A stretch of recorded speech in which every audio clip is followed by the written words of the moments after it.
Hello, everyone, and welcome to today's SANS webcast.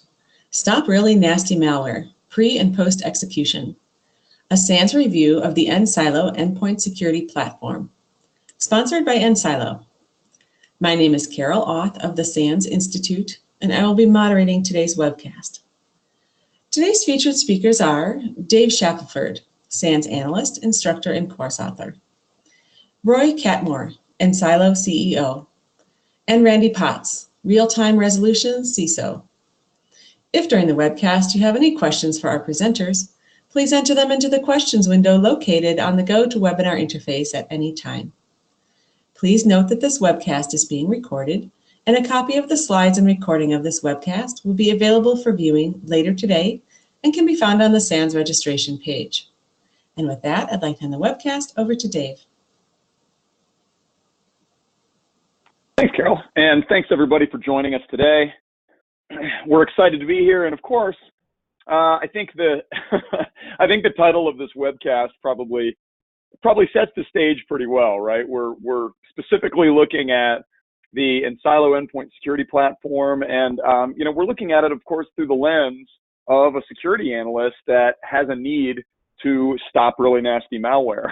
So I think that part's a given, but what I'm excited to talk to you guys about, of course, is just the varied levels of capabilities that we found within the platform, and really some of the different aspects of this toolkit that I think you guys are really going to dig. This is certainly, I think, an area we all understand the importance of.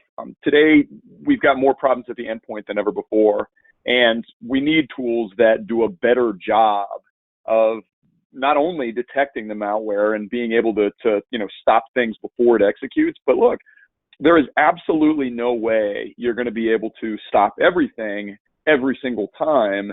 That doesn't mean that you can't catch it once those kinds of execution operations occur. And so that was one of the cool things we really enjoyed looking at here within the enSilo environment, was they sort of covered the gamut of that. And I'll get into that as we go along. Obviously, I'm getting ahead of myself, but I tend to do that. So I'm going to be joined by Roy and Randy today, and those guys will give you more insight into obviously what the company is doing, and also give you some sort of real world experience scenarios versus our sort of test case that I'm going to go through. But I'm going to jump in and sort of dig into the nuts and bolts. And so, as I've already said, really, the endpoint is the big target these days. I mean, whether it's coming in through phishing attacks, whether it's browser-oriented hijack scenarios, whether it's some other lateral movement situation within the environment already, the list goes on and on. And for any of you that have been tuned in to the SANS community for any length of time, you know this is life today, and it's been going on for some time. The problem, of course, it's not getting better.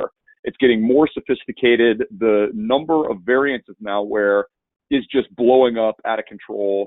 And of course, we're seeing new attacks like ransomware, which aren't, of course, new. Just the way they're getting executed is new, but they're really killing us these days. Ransomware is one of the biggest problems many of the organizations I talk to are facing and have dealt with over the course of the past 2 or 3 years, and they're still concerned about their capabilities in dealing with that. And we've got lots of stats around this stuff, and especially if you guys have seen some of our additional surveys, some of the more sort of endpoint-centric surveys and research projects that we've been doing over the past few years. Just last year, so the one that we just finished up around the endpoint and risks in the area, and certainly looking at the controls and protective capabilities we might be able to impart, we found that 53% of the respondents to that survey said that they had had at least one of their endpoints compromised in the previous 24 months. And that doesn't surprise me. In fact, I look at that statistic and sort of chuckle a little bit, because I suspect the number is probably higher. I think it's actually likely that more organizations experienced those types of compromise scenarios than we're letting on, but 53% still sucks. That's just not a great number. And so I think we can all take away the fact that this is an area that we need to emphasize, and frankly, we just need to get better at. So we took a look at enSilo, and we love getting an opportunity to review sort of next generation platforms, more of the cutting edge toolkits that are coming out, especially from innovative teams like the folks at enSilo. We were very impressed with the research capabilities they brought to the table and sort of the really specific focus on what they do. And so we were, having some great conversations with those guys long before we actually got our hands on the product, and we're impressed just dealing with the team there. But the platform itself was awesome. And so if we sort of break down the key things that they chose to emphasize, and so we sort of talked to them and said, hey, what kinds of things do you guys differentiate on? What are the things that you bring to the table to customers and the people that are looking at your product when you're saying, hey, we do this, maybe we do it better? Well, ease of use was one major one. And any of you guys that have ever listened to me in the past know this is a big hot button for me. I do not want a product that requires a PhD. I want products that I can get trained on quickly, and ideally that I can hand off to junior analysts to make use of within the environment, and then sort of feed that through the detection and response chain. So ease of use is a huge one for me, and they definitely deliver, as I'll get to here in a moment. They have lots of built-in intelligence and search capabilities too. And any platform like this, especially when you're scaling across endpoints, you got to have this. You got to have the ability to jump in and find stuff fast at scale, because many of us have hundreds, thousands of endpoints that we need to be able to encompass in one sort of dashboard, one pane of glass, as they say, to go and look for this stuff. So the ability to also respond rapidly, and then some hunting capabilities, of course, too. Most of us are trying to get a bit more proactive and start looking for things that we might have received through threat intel or what other sources may be coming along. And so we need tools that can help with some of that as well. So these are all great things, and we were pretty excited to jump in, taking that analyst perspective. And you guys know that in any of the product reviews that we do, that is exactly the lens that we look through, right? We're not coming at this from sort of the, grand poobah, muckety-muck research people that never really get their hands on stuff. We're coming at it from in the trenches, more ops-centric emphasis points, and that's exactly what you guys are going to get here. So we first took a look at the overall environment. We're just sort of gauging how this is set up and how it might be installed and configured. It's a fairly simple deployment scenario. So especially in our deployment, and the enSilo team graciously sort of helped us get things set up and staged. But to be honest, they didn't have to do too much other than set us up an account and provision us with their agent, and we pulled it down and installed it, and boom, there it is. So there really wasn't a lot of work and getting this ready to go. So they have collectors, which is what they call their agents, for lots of different operating systems. We sort of focused in on Windows for this scenario, but they cover all sorts of stuff, Linux, Macs, they cover a number of virtual desktop situations, which matters just because of the performance capabilities and so forth there. So again, there's all sorts of different things that they do. And then they've got a central analysis platform known as the Core, which you can run in a couple different ways. So you can run it completely managed. You can run it on premises. You can run sort of a split hybrid type environment for deployment. We chose to run it in a completely managed model. So they basically set it all up, got it staged, and we simply connected back into that and then had that window available to us to start really just jumping in, because what we wanted to do here was test the actual capabilities of the product once it was running versus go through the rigmarole of getting it set up. But I did read all the docs and sort of looked at all the requirements and things. And frankly, again, it's just not a massive setup headache, from what I can see. So I think you're not going to have a lot of trouble getting it running, first off, but certainly then getting it actually operationally functional took us very, very little time, and that was what we cared about. So again, we enabled this cloud-based environment, spun up some Windows boxes, and then installed collectors, and we were off, as they say, to the races. So this is the main dashboard that we were presented with. And you may look at this and go, gosh, there's not a lot of stuff in here. Well, we just didn't have a high number of systems that we deployed agents to simultaneously. So we were more interested in just showing you the features and the sort of perspective. But of course, if you guys had 5,000 systems that you had deployed agents to, you'd probably have a lot more colorful things bouncing around in here and sort of standing out to you. But I think we can all agree that it's got to have a dashboard. Any product like this has got to have a dashboard that you can make sense of fast. There's no sort of hidden stuff in here that is critical. You can find everything you need fast. And I'm going to be digging through this in just a moment, and I'll explain the different pieces and parts. But you can see very quickly, we've got security events. We've got things that are being targeted explicitly in terms of malware executables and so forth. So those are popping up. We've got different types of communication that we saw. So there's different apps that are being really profiled by enSilo, and those get detected and included here. We've also got destinations for all of our outbound traffic. And so, yeah, we've got a couple of them that, sort of spun up. We've got, real live malware getting detonated as part of this review. And most definitely things we're trying to go to places we don't want communications to head out to here. And then, of course, we just have the collectors and the cores over on the right-hand side. And so, again, pretty simple scenario for us in this case. But the dashboard matters, especially if you've got a team that's going to be looking at this all the time in the SOC. And they need to be able to have something that is meaningful and sort of, as I describe, clickable. And this is eminently clickable. It's easy to get in. It's easy to find the things you need. And it's also easy to go from the dashboard into the specific areas that you really want to look at. So we'll get into those, of course, right now. We're going to start digging in. So here's us essentially just going to see what's running. And so this is more operational, and I won't spend much time on it, but at a glance, I can see my cores, and I can see, any sort of event aggregators and things. They've got a sort of multi-tier architecture if you need that. So for larger deployments, they have some different options that you can use. Obviously, we don't need that. So we've just got a core and some collectors, and we're good. And you can see here, we've got 2 specific collectors set up and 2 different versions of Windows that we've actually got running. And so, right here, you can see they're not connected because I had paused those virtual machines at this point. But at any given time, and we went in here periodically throughout our review, you can see exactly what you had. And I actually had a couple different VMs at various times over the course of the review that we did. And so those, sort of bounced in at various times too. But these are the 2 that we had. And so you can sort of see exactly what was there. We went into the administration menu just to see what was there. Obviously, if you're going to be dealing with a product like this, you need to make sure that you can do what you need to do and manage it effectively and ideally easily without a lot of headaches. And so what you got here is the ability to manage users and set up different types of distribution lists for alerting and different types of notifications that you might want to send out to end users if you wanted to do that.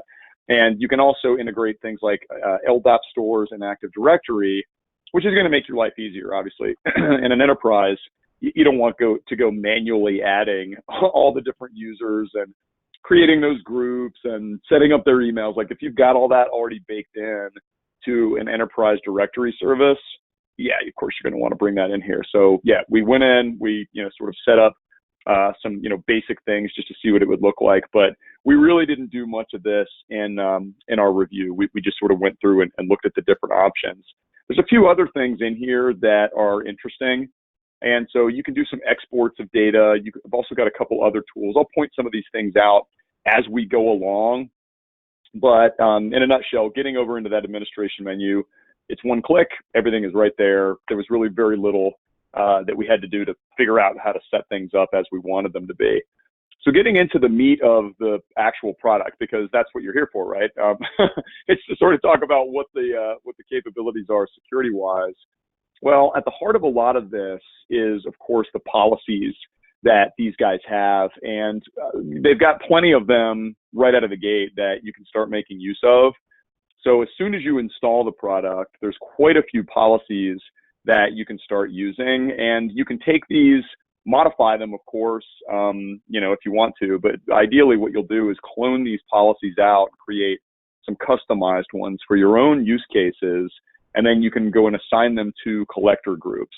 So you're going to have different types of policy requirements for different people and different types of endpoints within your environment, just as we've always had with any sort of endpoint-centric products, because different people have different requirements as far as maybe performance, or maybe they're using specific types of applications that have either a higher or lower need for scrutiny and detection and response. So you can sort of configure these as you need to. And any of these policies can essentially assign rules for both preventative and detective action. So we can set up varied levels of, picking things up or responding or both, depending on what we actually want to do. And so we started with the policies that were geared towards prevention. And we looked first at the execution prevention policy, which is really sort of that more behaviorally centric, heuristics oriented antivirus, right? So getting away from classic signature-based detection and building better signatures and better modeling through some integrated kernel drivers. But what's cool is these guys have sort of built an adaptive model. And while you'll hear everybody talk about machine learning and so forth these days, really the whole idea of that is that the product itself is learning continually based on what it sees. And so if it's seeing specific actions and seeing specific types of behaviors that then ultimately end up being malicious in other cases, that gets rolled into this sort of detection scenario for you.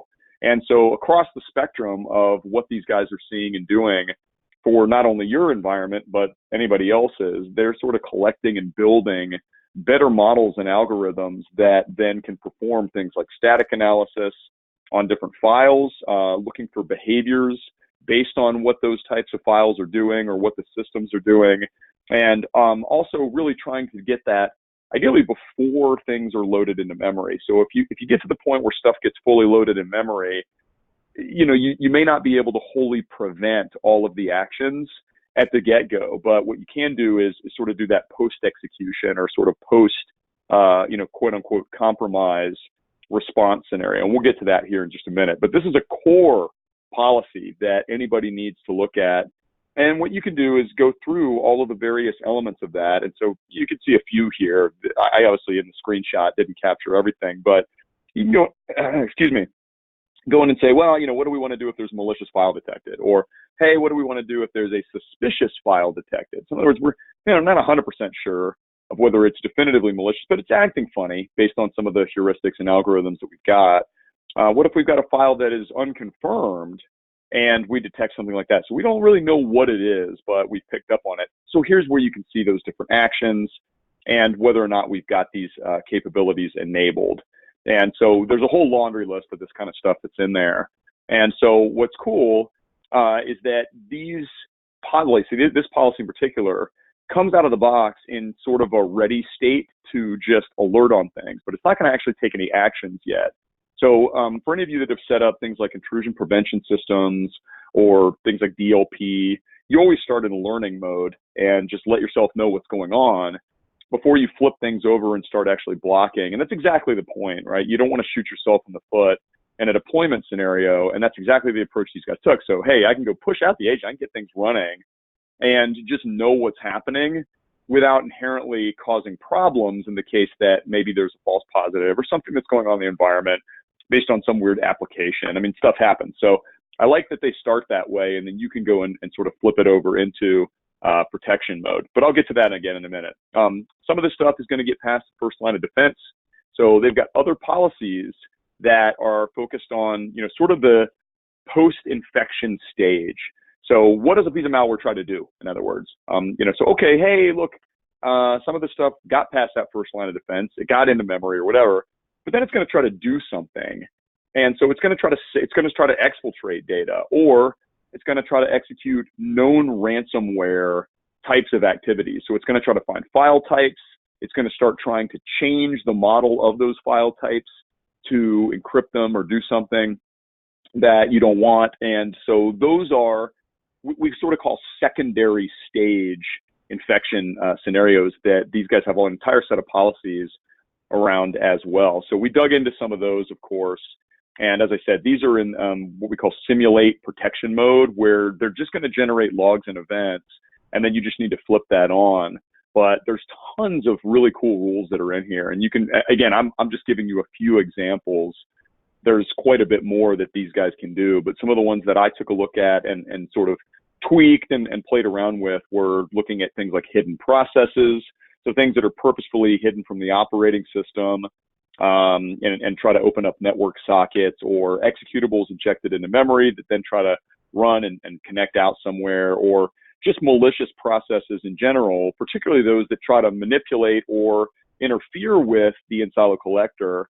So stuff that goes, hey, I've got an endpoint security product here. Let me try to make a change to it, or sort of circumvent it in some way. They can pick up on a lot of these things too.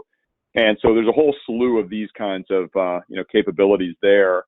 And so we went in, played around with some of the policies, and then ultimately enabled these policies on the collectors that we had. And then we started causing trouble for ourselves. So I'll give you a couple examples of some of the different things that we ran as we go along. But we went in and took a look at the events dashboard. And the first view that you can do, you have a couple different views that you can choose to select within this. The first one's the device view that just shows all of the events specific to a device. And so if I said, hey, I've got this one system that I want to be able to take a look at and see what's going on with, this is the place to do so. And so this is nice if you have a known suspicious case that you're monitoring, or if you're seeing, say, a lot of alarms related to one system progressively happening, and you just want to get a sort of view centric to that, this is where you would go and take a look at that. And of course, you can see there's all sorts of different stuff within that view. If you're looking at specific types of events, so in other words, you think you got an outbreak, right? Maybe for ransomware or something else, you're seeing one event or maybe different types of events, but it's happening across a bunch of systems at once. So we can flip over to the process view, which shows all of the current events across all the collectors. And so we'd say, hey, we want to see this one specific process or this one specific thing. And then you can see which collectors it's actually affecting. And so this is another nice way to sort of flip back and forth and say, are you focused on a single system that's just doing something? Or are you focused on sort of an end result or something that's actually happening, and then seeing where it's impacting? And you have valid reasons to probably use both of these regularly, right? Going and taking a look and seeing what, whether it's a system or a known bad thing that's affecting numerous systems in the environment. There's really good reasons to do both these. So you can flip back and forth very easily between these. And when you're highlighting those events in the console, there's a couple different things that sort of get presented. The first thing you'll look for, of course, is the event name and the process that's involved in that event. And so enSilo does a pretty good job of giving you a severity ranking based on what it's seeing. And so, you've got to take that, of course, into consideration and say, look, if these guys are labeling something as like a critical issue, then it's probably worth prioritizing. If it tries to go somewhere else, so if you've got a piece of malware that's trying to get out of the system and go other places, you can see the destinations that it's trying to reach. And then, of course, you've got timestamps, updates that the collector might be reporting on. So I'll just flip back real quickly and you can see, there's all sorts of fun stuff that is present there. And I don't have any of that broken out. It's sort of grouped here. So you've got to, sort of go a little bit further in opening up some of these, these windows to see this. I sort of have a consolidated view showing here, but, you can see I had one thing trying to go out to 27 different destinations. And so you can break that down and see exactly what it's trying to do. I've got another piece that's trying to go to 107 different destinations. And so you've got all this stuff that you can then drill into even further, right? So there's a lot of data sort of consolidated and condensed into this one dashboard. And, that's, again, pretty useful for you to see. You can also see whether enSilo actually protected you or whether it just simulated that protection. In other words, you didn't flip it into actual like blocking mode. You left it as just sort of an alerting. And so if it's red, it means it actually blocked it. And if it's gray, it means that they just simulated it for logging. So this is also useful so that you can get a sense for, maybe different groups where you've deployed some of them in, full protection mode, others not, and you can change that. But you can see it quickly in the dashboard as to what's actually going on. To the right-hand side, the policy involved will be shown, as well as the rules. And then if you get down into that advanced pane, down in the bottom of that window, it'll show you the execution flow of the malware. And in particular, this is where you're going to start pulling out really advanced details of either what happened or, of course, what it attempted to do. if you're preventing things. And so this is a good example of that. It's not a big one. We sort of purposefully took a screenshot here that's fairly basic. But in this particular case, I've got a process that then initiates something. And of course, this is through Explorer. So this is like, hey, let me click on this thing. And so it's a malicious file that gets detected. In this case, enSilo blocked this, so it says, hey, I'm blocking this file called jigsaw.exe, which is basically a ransomware executable. And so here again, I'm running this specific piece of malware, and it's obviously going to go through and try to do some things. So this is just one element of it, though.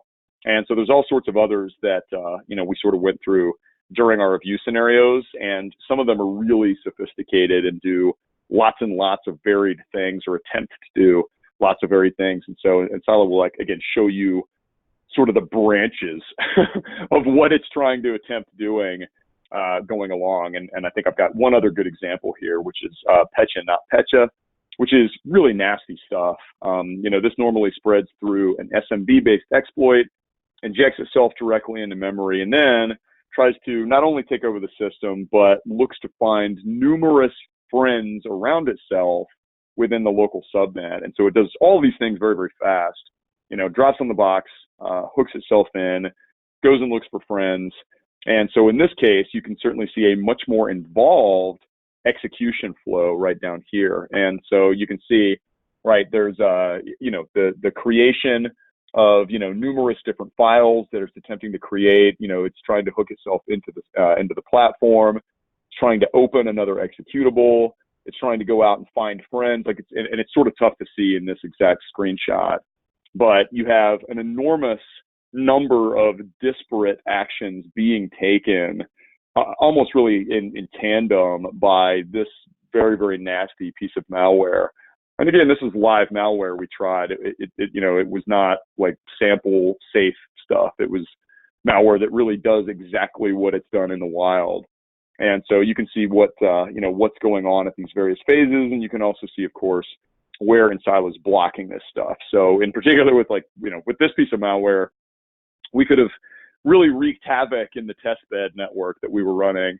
And we made very sure that we had it in prevention mode so that none of this stuff got out and actually caused us trouble for ourselves. So again, great examples and a really easy dashboard to follow along with. So the prevention side is great. We found that the product did a really good job of detecting the sort of behaviors and suspicious file activities and network behaviors and so forth. All that stuff got picked up pretty well.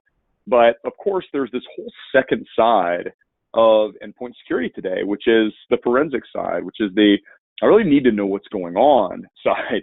And especially for, organizations that invest heavily in threat intelligence development and invest heavily in looking for that more proactive stance of what's going on. At the very minimum, you need to know what was going on in this case, and you need to know what tried to happen so that you can prevent it from happening again. And looking for those indicators, especially in the case where maybe it's not a well-known piece of malware at all. Maybe it's something weird that was developed just for you guys, and it's executing on a system and doing weird behaviors. So yeah, enSilo's picking it up, but I really want to know what it tried to do. I want to know that sort of sandbox execution level of detail. And so that's exactly what you can get with the forensics capability in the product. And so you go into a separate tab of the interface called the forensics tab. And so you can easily get there either by clicking the main forensics tab right up along the top in the product interface, or from a specific event.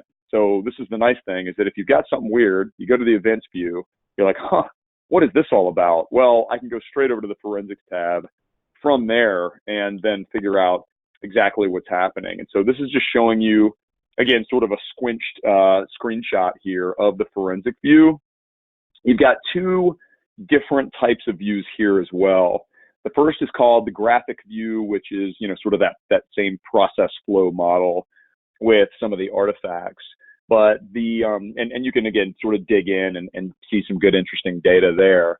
But the really cool one that I liked playing around with in this review was what they call the stack view, which breaks down the individual events in order and sort of shows you this really detailed level. It sort of takes, in my mind anyway, as I was going through as a would-be analyst, sort of takes the the graphic view where it sort of shows and says, hey, this goes to this goes to this, etc. And it takes it down to another level and gives you just an enormous amount of detail about exactly what it is that could be going on from sort of a specific indicator level.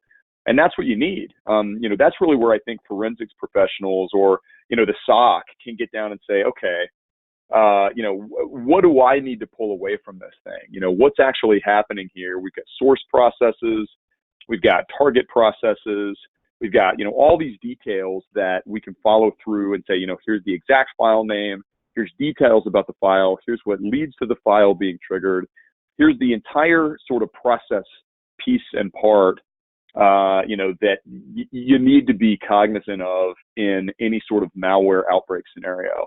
And the cool thing as well is, if this is how you're feeling about it, you can remediate some of the events.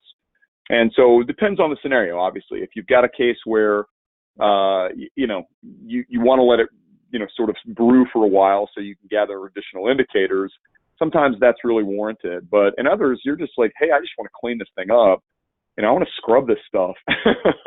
So terminate processes, right? Get rid of files. And enSilo, due to the deep level of kernel integration it's got on the endpoints that it's protecting, is capable of doing so. So it sort of sits underneath everything else, and it can allow you to do those types of actions. What's also nice for those of you that want to, squirrel yourselves away to the lab and really get down into the guts of this, allows you to capture executables and malware files, or also perform memory captures. So that's huge. If I want to know what's going on in the memory, like I want to really go spin it up in volatility or something else and dig down deep and find out, exactly what was happening at that raw memory level. Here you go. This is awesome. And to me, this is like one tool to rule them all sort of deal. I want to be able to grab everything. I want to be able to do it all from one place if I can ideally do so. So, again, if you're looking for processes that are executing, and you also want to find out whether it's shifting around in memory, you've got all of these different things that you can look for. And as you can see here in the screenshot, and it's certainly not the greatest screenshot, but I think you get the point. I can just grab the memory in sort of a raw, format. I can also choose specific regions of the memory if I know it at that level. Or sort of just get the memory specific to a process. So you can do these different sorts of memory captures. And again, they have what they call a stack pivot, which will allow you to basically latch on to things related to the malware that it detected and follow it through memory, and you can grab that and actually pull it back. So it's actually doing some very cool things just from that forensic standpoint. And so, as we're sort of starting to wrap up, I'll sort of bring it back around to some of the other additional tools that they make available to you within the product. And one of those, of course, was, the threat hunting toolkit and capabilities. And those are built right into the forensics pane. You don't need to, go spin out somewhere else. But if you find any malware files, it'll get hashes, and it'll generate hashes in a format that can be submitted directly to VirusTotal if you want to do that. You could also choose to start a hunt process straight from there across all the collectors to see if that hash has been seen anywhere else. And then it'll show you any found hashes, and you can remediate them all. So that's pretty cool. I mean, again, if I go, oh, yeah, this piece of junk has spun up on this one system, but maybe I haven't just seen it on the others, and I know I want to get rid of this thing.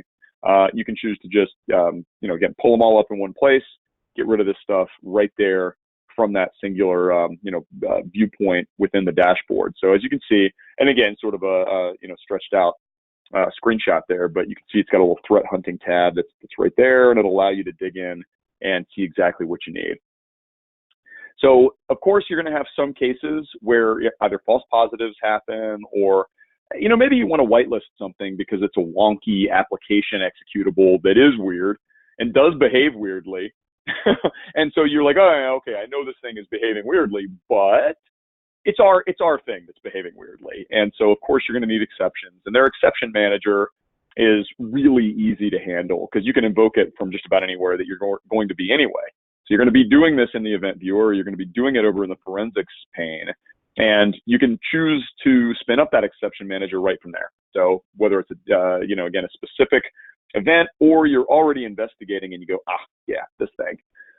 What you can do is go in and then sort of say, okay, I want to be able to select some attributes of this thing. I want to actually see, how I can sort of manage the exception going forward. Let me just sort of show you what that looks like. When you create an exception, you can say, I want it to apply to, this, or this, right? So I can choose whether it's an executable, this thing, or I want to choose, specific types of destinations, whether it's, all internal destinations. You've got all these different criteria you can put in place. You would absolutely not want to do what I'm showing you here, right? You would not want to make an exception for Pecha Not Pecha because it's bad. It's like not a good thing to make an exception for. But all this is really doing is serving to illustrate that there are numerous factors, whether it's memory, whether it's an executable, whether it's the path, whether it's, just the destinations you're focusing on. You've got a lot of ways to apply these things, which of course is what you're after. You want some flexibility in how you create those things. And my final piece that I'll describe to you, which again was sort of cool. I really liked just having this, felt like sort of just like an extra piece that the folks at enSilo gave us. It basically looks at all the stuff that's running, and you can see here that there's plenty of things that are probably completely legit from an application standpoint. We've got Internet Explorer, we've got different clients potentially that are running. Maybe we've got other types of browsers, whatever it is, right? So it looks at apps that are running on the system. Anything trying to establish a network socket and communicate outbound, it grabs that and does a sort of simplistic but nonetheless cool reputation analysis on that app and where it's trying to go, and gives you sort of a ranking or a risk score that comes back to say, hey, this is something that doesn't look right for what it is. So it's a browser that's trying to go to X, or it's an app that's trying to go to Y. And that's, sort of useful if you're just trying to get a sense of what things people are running. And to me, I can also say, hey, look, this is something that maybe ties in with malware events where a particular app is getting hijacked or being used in a way that's not normal. And then that would show up here too. And so you can sort of get a sense of just the network behaviors that are tying in on the endpoint, either directly in connection with other malware-oriented behaviors and events that are occurring, or just simply to see what's happening and get a sense of, sort of normal versus not so normal behaviors there as well. So let me just wrap up here very quickly and say that we found this to be a very robust product. We really found a lot of useful things in here. The platform was easy to get started with. The dashboards were great. We thought that the policies were easy to use and apply. The forensics tools were right there at our fingertips. We could jump straight over to those. The remediation was another bonus. Really liked the ability to do memory captures and so on. And, that visualization of the malware execution, not only was it sort of nice visually, and I mean, again, I know there's, plenty of stuff happening in the community, in the security community, that sort of says, hey, we need better visualization of things. We get that. But I need the visualization to be useful, right? I don't just need it to be a pretty picture. I need it to be a pretty picture that also allows me to sort of drill down or potentially take a part of that execution flow and go somewhere else to perform additional activities directly from it. So I need that to be not just pretty, but also functional. And that was exactly what we found here. So we were impressed, really had a great time going through this review. And with that, I'm going to hand it off.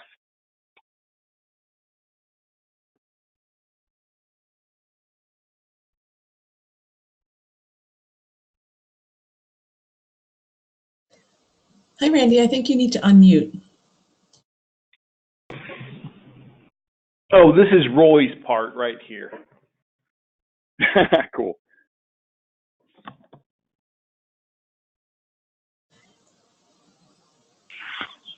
So I'll jump in. Thank you for the nice segue. First, I'm happy to be here, and thank you for the very, very compelling and comprehensive review, David. Really appreciate that. A few words about the company. My name is Roy Katmor. I'm the CEO, founder of enSilo. We're headquartered in San Francisco with offices in London and Israel for R&D. The company grew pretty fast in the last 3.5 years, almost tripling year over year for the last 2 years, and with a lot of thought leadership around that. Let's move forward to the next slide. I wanted to discuss a few case studies of this solution. So just to recap kind of the enSilo value proposition, enSilo is a pre and post infection. That means it's a multi-tier. So we have a next-gen AV as a filtering out and a post-infection protection, which basically is indifferent to the infiltration method. So in our case, even if you want to talk about the day-to-day use case, which, by the way, brought us a lot of customers, was WannaCry. WannaCry did not interfere with our customers, meaning they did that infection actually landed on the box, but didn't do any part of the consequences, namely did not ransom and did not do the lateral movement, because we basically contained it in real time. Taking that, enSilo has, we just released a newer version that allows also automation of the entire SOC operations around infection, where we enable to allow what we call the course of action, or the it's called the enterprise playbook, to be replayed according to a classification of the alert that we found. So if we have a malware use case, we can now open a ticket, we can remediate remotely, we can search the environment for similarities, and take the same activity and same proactive measurements across the entire environment and close the ticket. So we can close the whole 9 yards of the post-infection fire drill, that's called today. With that kind of introduction, I wanted to go through 2 use cases. The first one is around a very big electric manufacturing company, actually the largest hardware manufacturing worldwide. They needed an environment, and they needed it fast. The biggest problem that they had was that the current pre-existing pre-infection solutions that they had were not efficient enough. And on top of that, because of the manufacturing nature of that vendor, they have a lot of legacy system, meaning old systems that needed to stay there as Windows XPs with no service packs. And that's kind of the day-to-day scenarios these guys are running through, because they have legacy systems that require these systems to be in place. And what they found with us was basically that the post-infection protection is what they needed as the last line of defense. Why is that important? Because when we came in, they were almost, they were pretty shocked to see that 3% of their devices were actually infected when we came in. And this was very surprising. They knew that they're vulnerable, and they knew that new invasion techniques and all the big plagues that have happened in the last 12 months, namely the WannaCry, the Not Pecha, the Bad Rabbits, now the exploitation of Spectre and Meltdown, are bypassing their first line of defense. They didn't know how bad. And so they were looking for something that will allow them to keep on operating, especially on manufacturing floor, a 24/7 operation, even though compromised. And that's exactly what enSilo brought to the table. They brought them back the confidence that they can still work and be fully functional on their manufacturing floors 24/7 when they only have 2 windows a year to update and upgrade their systems, and enSilo allows that. So that was the use case here. Let's move to the next slide. Another use case is, we right now enSilo, more than 50% of our customers are financial.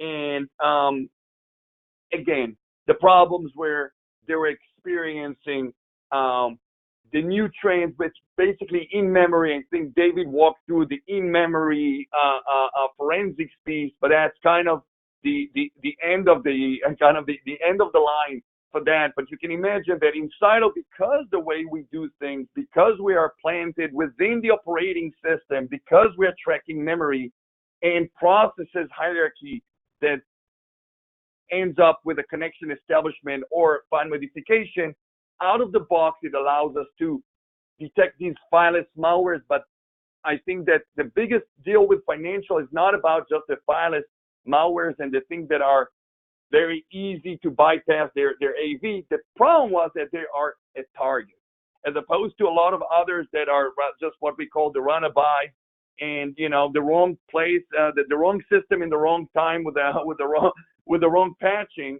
These guys are actually being targeted because of the dollar incentive around that, and not even mentioning the ransomware that came as a consequence that interrupted their day-to-day business continuity.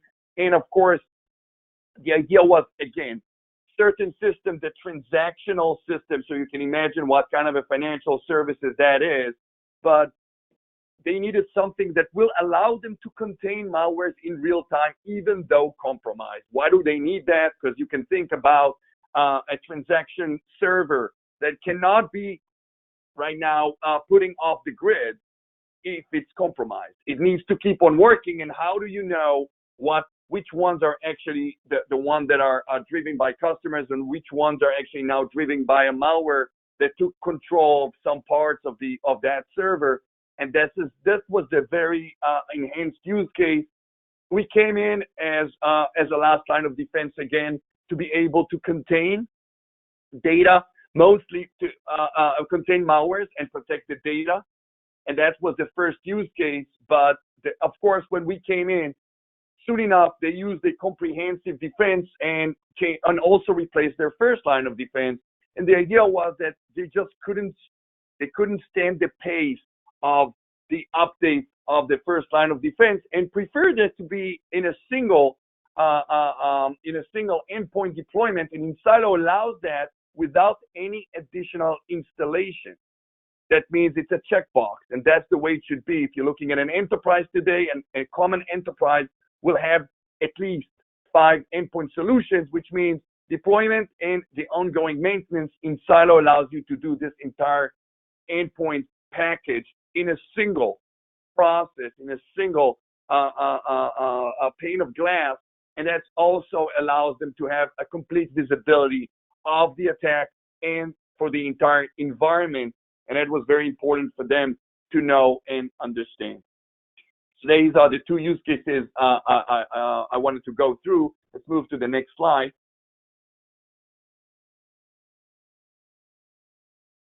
And that would be a good segue to forward it now to our guest, Randy.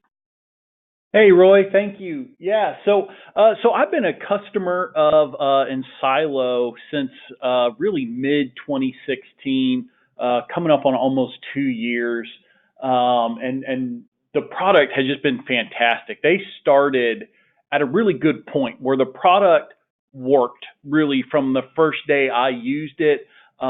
It did a great job. I, at the time, was looking for forensics. I was looking for EDR, and I was looking for a next-gen AV product. And, really, we did a POC with them. It was simple. It was straightforward. We got it deployed really quickly. And one of the big things I wanted was a lack of noise. And so it made it really easy with that kind of graphical view you saw there to see exactly what was being blocked and the context behind why it was being blocked. Everything within this tool is really easy. It's within a click or two. And so you can really easily kind of pivot, hey, I got an event. Let me go ahead and hop over to forensics. Hey, let me do some threat hunting. Really easy to get there. And then as you saw here, the forensics part of this is huge. Being able to pull the memory down, being able to see all the details around it. We also use them. I call them my forensics as a service. which is just to say that they really have a team of folks. I mean, you heard Roy, he's the CEO there. He's a really sharp guy. They got a Tomer's there, Udi's there. They have a forensics team where when things are beyond me, it's really easy to send it to them. So it's interesting that we were talking about Pecha today because for me it was Locky and digging into that, and it was, we'd catch something, we'd maybe take the endpoint offline, we'd get to it. It was a very manual process, and now, I mean, I look at an event from enSilo within a couple of seconds. I know if I need to escalate it to them or not, and then I'll escalate it to them and just kind of put it at the top of their stack of things to look at. Other tools, right, well, they just don't get to the meat of it. You have to spend a lot of time kind of digging around, looking for things. And that's what I liked. And I know my slide's kind of cutting off here, but really the big three for me were showing path to execution, being able to deal with like code, script, fileless malware that's out there, and the really huge thing for me was just being able to grab memory, because that is kind of like the ultimate. We know exactly what we are dealing with. We can get to that level of analysis. All right, and that's all I had. I'm going to pass it back to Carol for Q&A. All right, well, thank you for that great presentation. We have some questions ready for the Q&A. However, if anyone has a question for our presenters, please enter it into the questions window now. Our first question looks like it's for Roy. What are the pros and cons of current pre-NGAV and post-infection EDR defenses?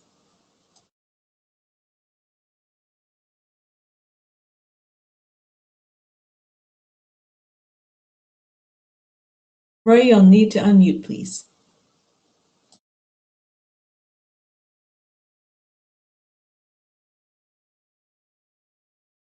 You're right. That's a double. The double mute is very confusing here. So yeah, I'm sorry for that. So I think that we all understand that a multi-tier approach is needed. The question is, one, do we need a multi-agent to deal with that? And that's the first question that we all need to ask. But when we're looking at each and every one of these solutions, each one of these layers in the endpoint, we need to kind of understand where we stand. I think each one of them has an added value, but we need to understand where do they fall short. So let's try to put them down in a bullet kind of approach. AV or next gen AV, which is it's a comparison model. That means we're comparing what we know to what comes in, and we try to prevent it from executing on a good box. That's the idea. Why is it good? It's good because it's real time. It happens right there. It's good because the course of action, the followed action. So you downloaded a file, now it's on your computer. You try to execute it, okay? The good next-gen AV didn't allow you to do that. Now what you want to do is, of course, to quarantine and prevent yourself from, or anyone else on that computer, to double-click on that thing again. And the tool is doing it out of the box. This is great.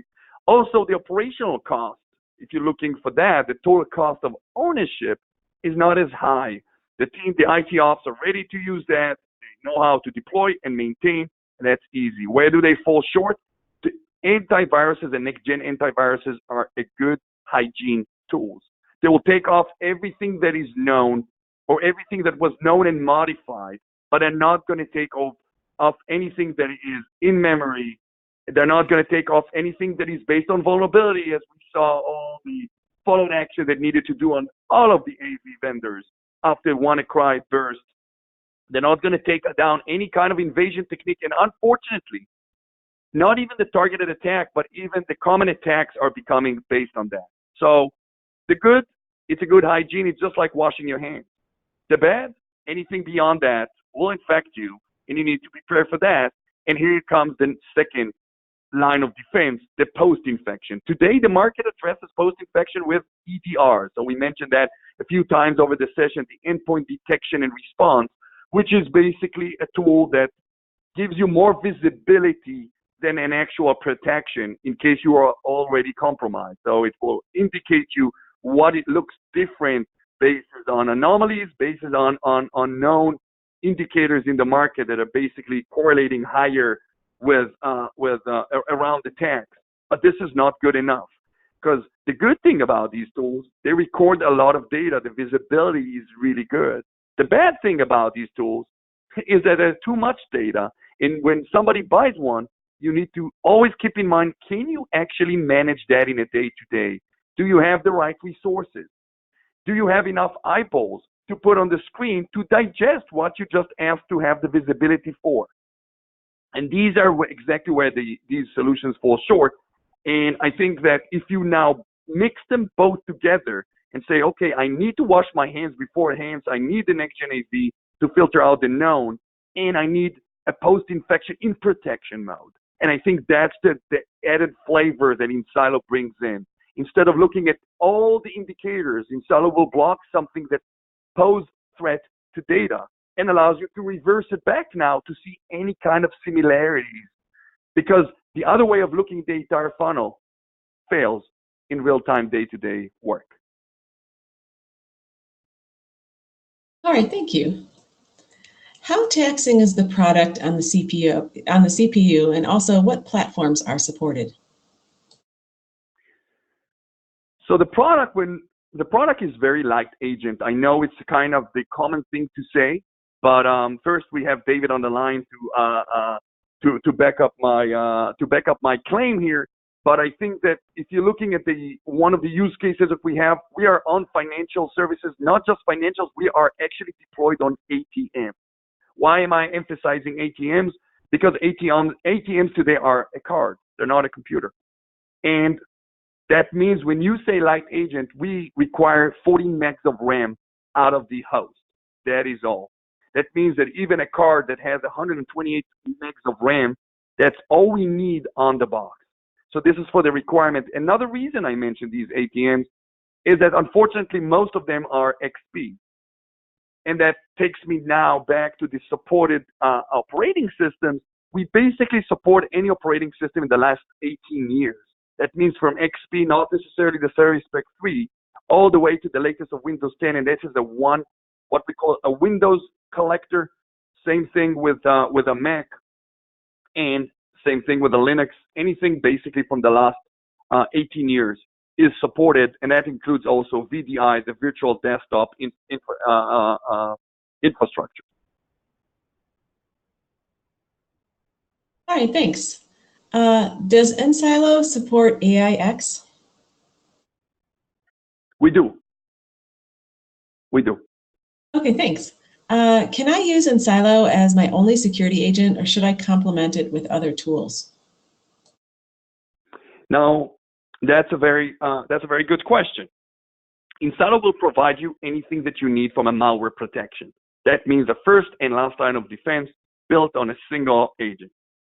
Now, whether you need to do more things for compliance, keep in mind that the EPP, the endpoint protection platforms of if you're looking at the traditional AV vendors or endpoint vendors, you're going to see that the platform might be richer than that. So if your compliance, for example, requires you to encrypt, enSilo does not allow you, is not there. So now the question is, what do you actually need to have on the endpoint? If you're looking for the best malware protection, which means prevention and protection pre and post, you don't need anything else for that use case.